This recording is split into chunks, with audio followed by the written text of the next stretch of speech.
Le drame commence dans un lycée de garçons en Corée, dans une salle de classe qui devrait compter 20 élèves. Mais quelque chose ne colle pas dès la première minute.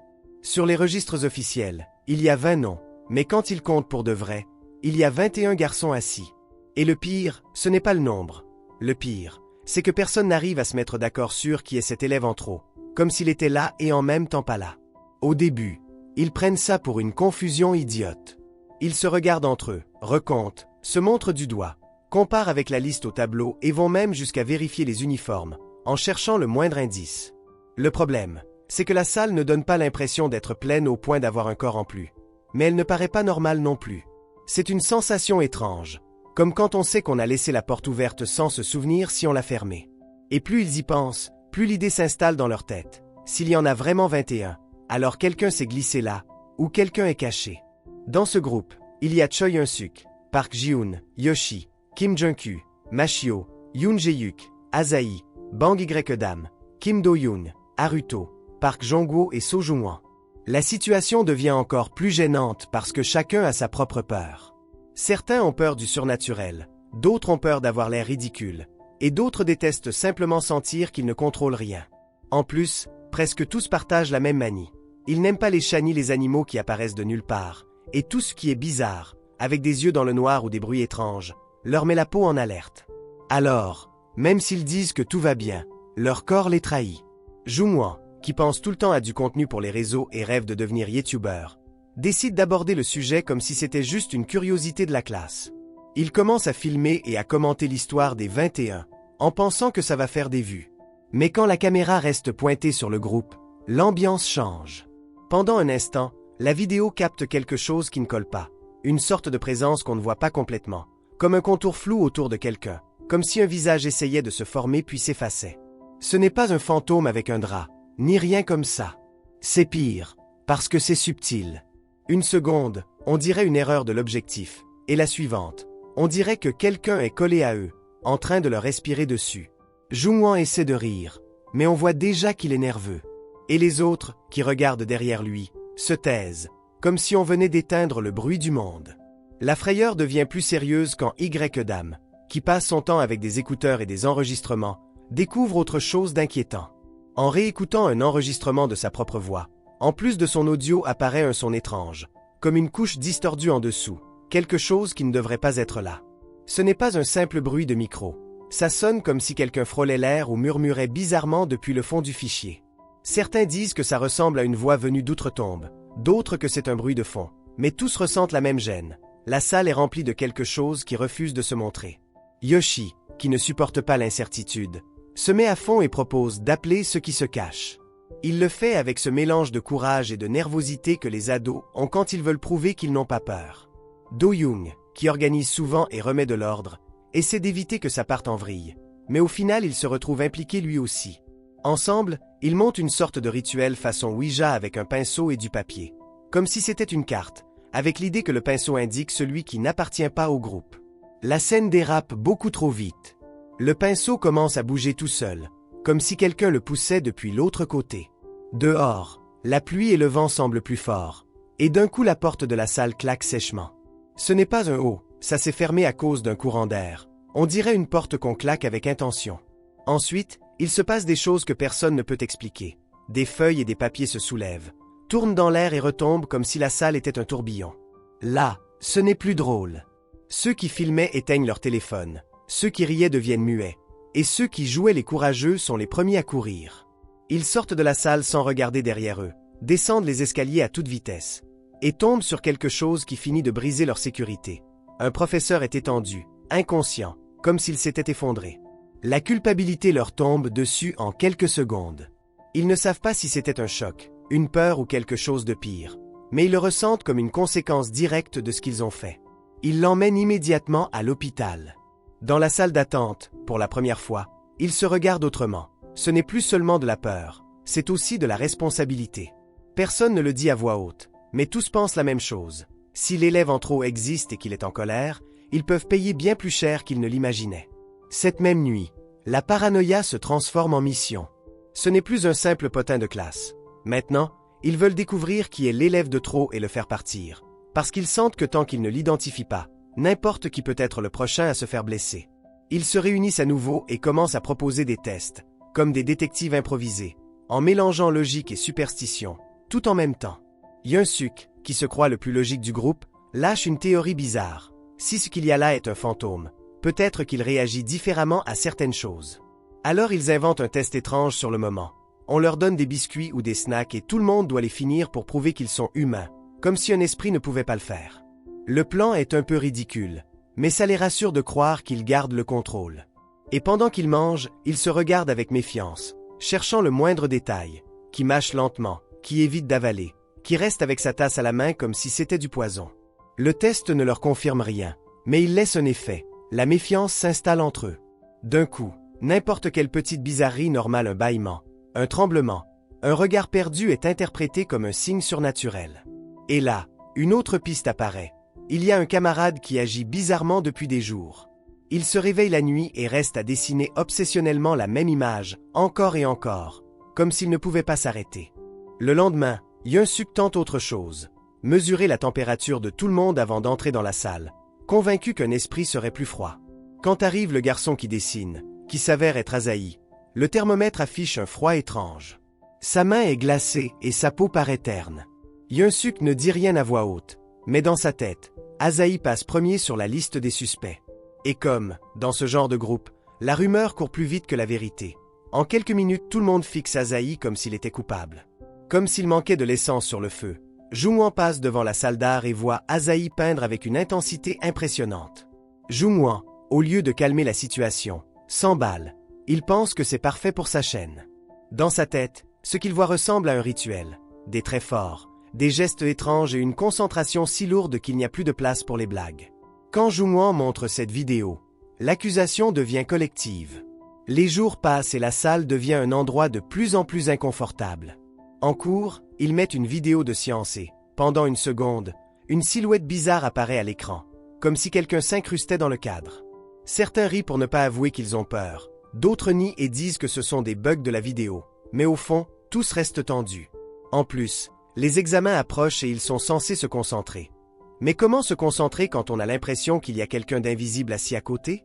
La pression explose quand près d'une fenêtre apparaît un chat blessé et qu'il reste des taches rouges qui feraient peur à n'importe qui.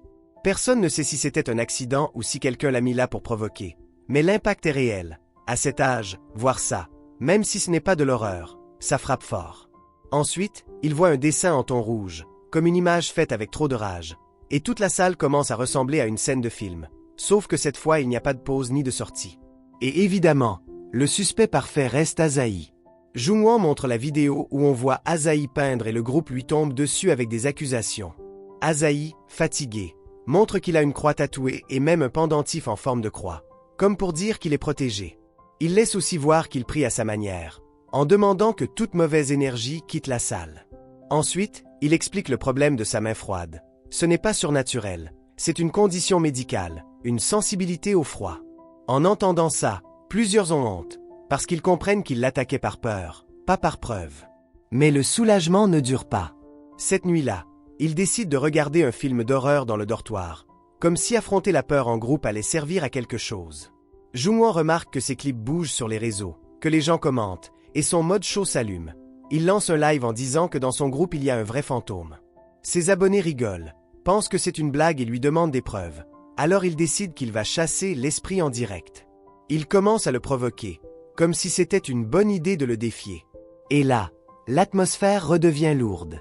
Un capteur détecte un mouvement. Quelque chose d'invisible semble apparaître et disparaître, comme une silhouette qui ne se fixe pas. Jungwon tremble. Mais il continue à filmer, parce que sa tête est partagée entre la peur et l'excitation d'avoir la vidéo de l'année. Jusqu'à ce que la présence parte vers l'école, et lui la suit, en marchant dans des couloirs qui, la nuit, sonnent différemment, plus creux, plus froids, comme si chaque pas faisait encore plus d'écho. À un moment, quelque chose de sombre, comme une tache qui bouge, s'approche de Ji-hoon et glisse vers la feuille qu'il a devant lui. Ça ne ressemble pas à une possession exagérée, mais plutôt à un changement étrange, comme si quelqu'un lui coupait un interrupteur dans la tête. Le lendemain, pour la première fois de sa vie, Ji-hoon a de mauvaises notes. Le proviseur l'appelle, lui demande s'il va bien et lui dit qu'il ne ressemble pas à lui-même. Ji-hoon promet de faire des efforts, mais au fond il est convaincu que quelque chose lui est arrivé, parce qu'il sent son propre esprit comme étranger. Désespéré, Ji-hoon cherche de l'aide partout.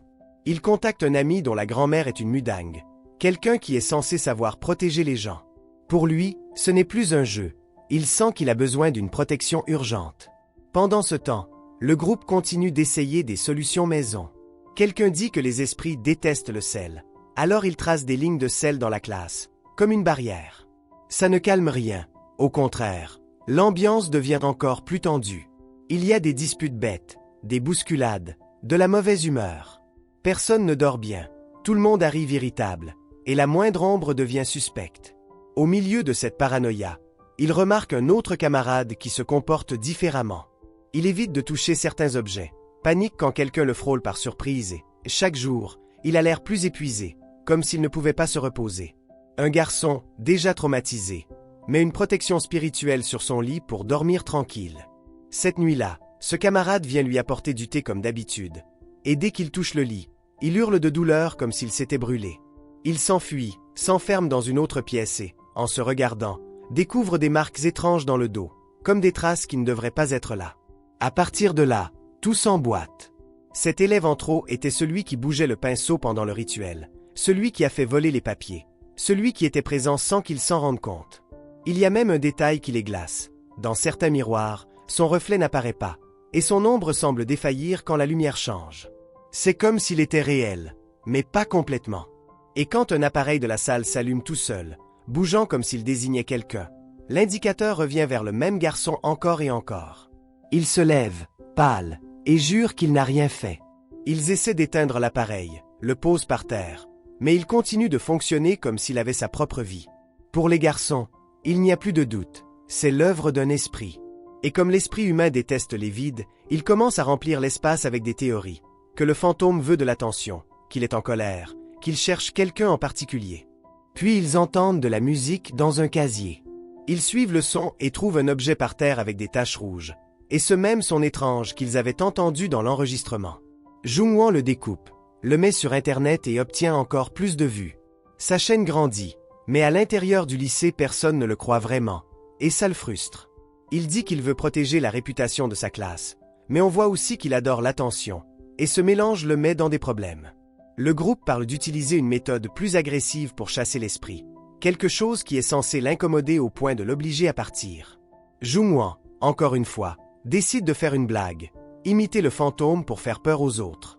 Mais la blague lui coûte cher. Son téléphone tombe en panne, le signal déconne, et il reçoit un appel menaçant, comme si quelqu'un lui ordonnait d'arrêter. Sous le choc, il finit par casser son téléphone. Là, c'est clair, l'esprit n'existe pas seulement. Il se vexe quand on l'utilise comme un jouet. Un des garçons reçoit une lettre de mauvais augure, comme si on lui annonçait qu'il lui arrivera quelque chose de grave dans quelques jours. Ça change l'ambiance du groupe. Plus personne ne rit. Même ceux qui disaient que tout était inventé commencent à regarder la salle comme si c'était un endroit dangereux. Quand Halloween est annoncé, ils ont l'impression d'avoir déjà eu assez de terreur pour une année entière. Mais la participation est obligatoire, et le lycée se transforme en défilé de costumes. Au milieu du délire, un garçon a l'idée de demander aux fantômes d'effrayer une autre classe rivale pour que leur groupe gagne une compétition. Ça semble ridicule, mais ça ressemble aussi à du désespoir. Quand on a peur, parfois on essaie de négocier avec ce qui nous fait peur. Ce que personne n'attendait, c'est que le fantôme, touché par la pression et l'émotion de se sentir inclus, libère vraiment son énergie. Et quand ça arrive, ça devient moche. Il bouge à une vitesse impossible, éteint les lumières, fait bouger des objets tout seul et crée un froid qui s'infiltre dans la peau. Les garçons se retrouvent dans un parcours qui ressemble à un labyrinthe dans l'école, avec des portes qui se ferment, un piano qui joue tout seul et des ombres qui apparaissent là où elles ne devraient pas. Au début, certains prennent ça pour une mission accomplie, jusqu'à ce qu'ils comprennent que le fantôme ne joue plus. Il effraie aussi ses propres amis, comme si son pouvoir lui avait échappé. Au milieu du chaos, deux élèves restent derrière. L'un marche seul dans l'école, tremblant, et quand il voit le fantôme en face, il a tellement peur qu'il tombe dans les escaliers et se cogne la tête. Les autres appellent la police et disent qu'il y a un élève invisible dans le bâtiment, mais l'agent refuse d'entrer avec eux. Ce détail les frustre, parce qu'ils confirment ce qu'ils ressentent. Personne à l'extérieur ne comprend ce qui se passe, et eux doivent porter ça tout seuls. Après l'accident, le groupe passe en mode défense. Certains veulent chasser l'esprit à tout prix, parce qu'ils le voient maintenant comme un danger. D'autres commencent à douter, parce qu'il remarque que tout ce qui s'est passé n'était pas forcément mal intentionné.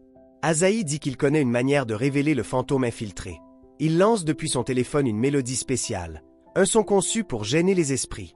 Dès que ça retentit, le fantôme se tord de douleur, comme s'il brûlait de l'intérieur. Un ami coupe la musique immédiatement, parce que, même s'ils ont peur, ils ne veulent pas lui faire mal comme ça. Cet instant ouvre la porte à la vérité. Un des garçons s'approche du fantôme en privé et lui dit qu'il restera son ami même si c'est un esprit, parce que pour lui l'amitié peut être plus forte que la peur. Yoshi, qui ne croit rien sans preuve, décide de vérifier. Il fait regarder des élèves d'une autre classe vers l'endroit où le fantôme est censé être, et personne ne voit personne. Là, ils ont la preuve qui manquait. L'élève en trop n'est pas une rumeur, il est réel, mais pas pour tous les yeux. Avec l'évidence sur la table, le groupe se réunit et le confronte. Ils exigent qu'il dise la vérité.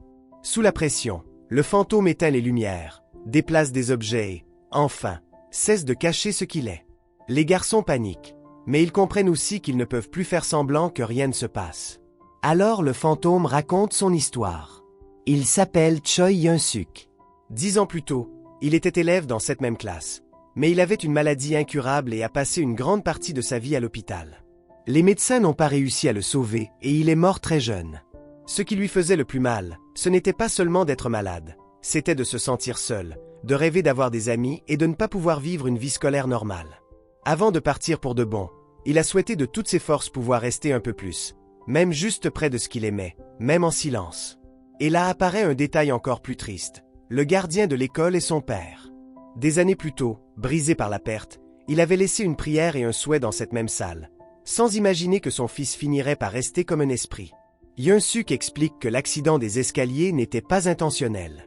Il ne veut pas faire de mal, il panique juste quand on l'ignore, quand on l'utilise, ou quand il sent qu'on va le chasser comme s'il était un fardeau. La confession divise le groupe. Une partie ressent de la peine et veut lui pardonner, parce qu'elle comprend que sa douleur est réelle. L'autre partie, avec la peur encore fraîche, veut juste l'expulser et revenir à la normale. Il décide de voter. Et le résultat est un égal, comme si même le groupe n'arrivait pas à se mettre d'accord avec son cœur. Quand tout semble prêt à se briser, le garçon de l'hôpital intervient. Il dit que ce qui s'est passé était un accident, qu'il a eu peur, oui, mais qu'il a aussi senti que Young-suk ne voulait pas le tuer ni lui faire du mal. Son vote casse l'égalité et le groupe décide que le fantôme peut rester, au moins jusqu'à la fin de l'année. Young-suk retourne en classe avec un mélange étrange de soulagement et de douleur. Du soulagement parce qu'il ne le chasse pas, de la douleur parce qu'il a compris à quel point la peur peut gagner facilement.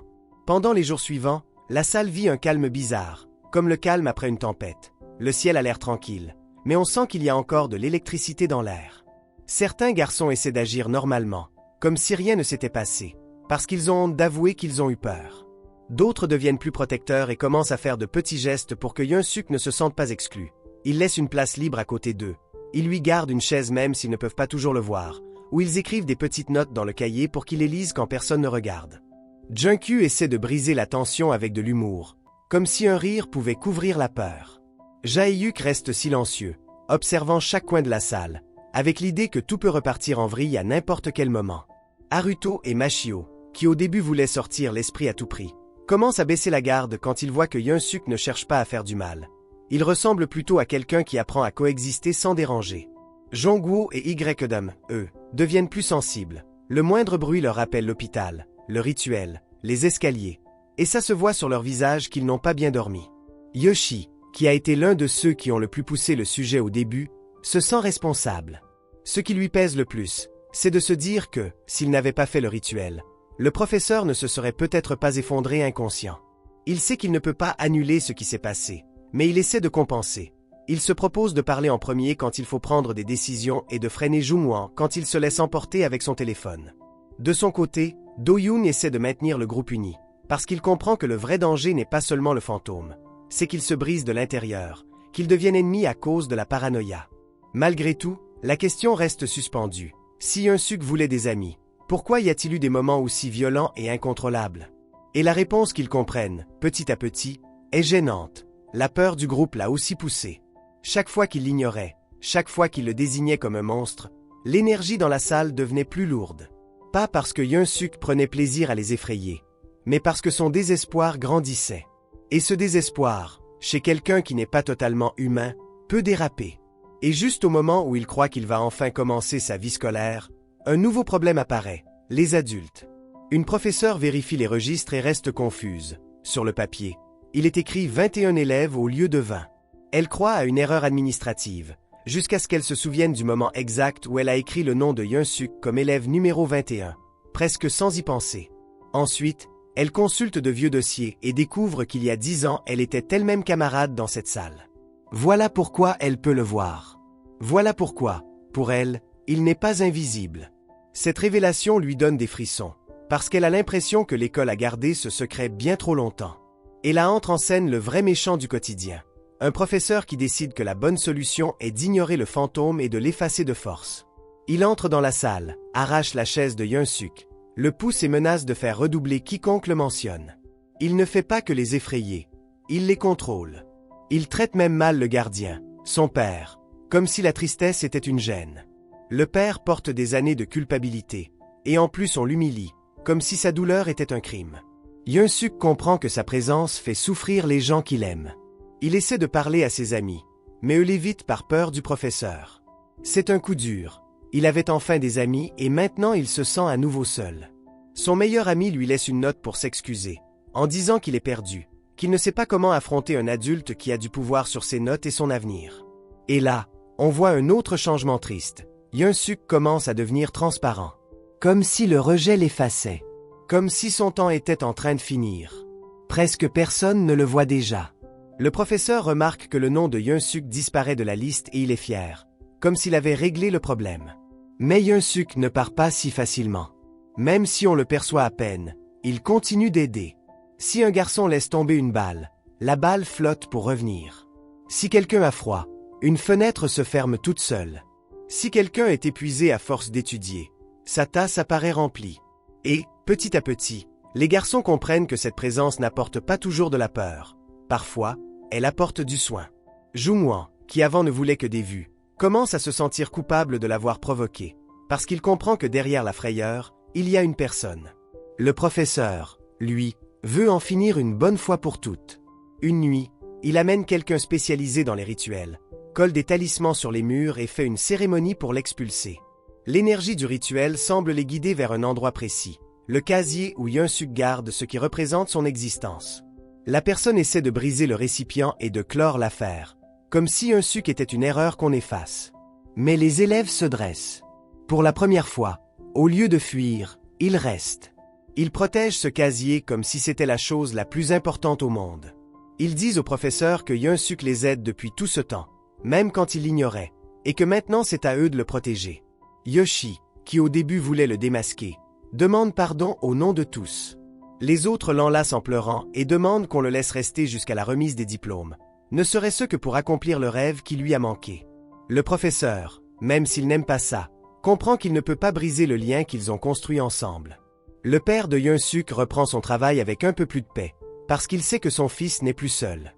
Et Young-suk, enfin, vit ce qu'il a toujours voulu. Il assiste aux cours, partage des rires, aide à réviser, apparaît sur des photos, sans qu'il existe sans avoir à demander la permission. Pour le groupe aussi, il se passe quelque chose de fort. Ils apprennent que la différence n'est pas toujours une menace, et qu'ignorer quelqu'un peut faire plus mal que n'importe quelle frayeur. Le temps passe vite. La remise des diplômes arrive. Sur la dernière photo, Young-suk apparaît en souriant, comme s'il avait enfin accompli son rêve. Et après ce jour-là, personne ne le revoit.